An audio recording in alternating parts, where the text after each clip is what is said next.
So guys, for the first step, you're going to head over to search and type in settings. Click on it. And then once you're on this on the left hand side, you're going to click on system. And then you're going to select power. And now this will come up. Now we're going to expand screen and sleep. And then once we're here, we're going to have some options called when plugged in, turn off my screen after. When plugged in, put my device to sleep after. And it may have something to do with battery if you're using a laptop. I don't have these settings on my computer, but on your computer you should have them. So let's say for this setting right here, if my computer is plugged in, I want my screen to turn off after, you can select how many minutes you want. You could also select never. So let's say that I select 2 minutes. After 2 minutes of inactivity, my screen will then be turned off. I could also do never. So my screen will never turn off. It's up to you what you want to go with.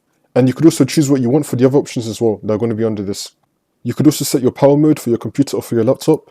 You have balanced, best performance and best power efficiency. If you're using a laptop and you're on low charge, I recommend going with best power efficiency. Or if you just don't want to use a lot of power in general, you could go with this. And if you just want the default one, normal, you can go with balanced. And let's say that you're gaming or you're just doing something that requires a lot of resources from your computer, you can go with best performance.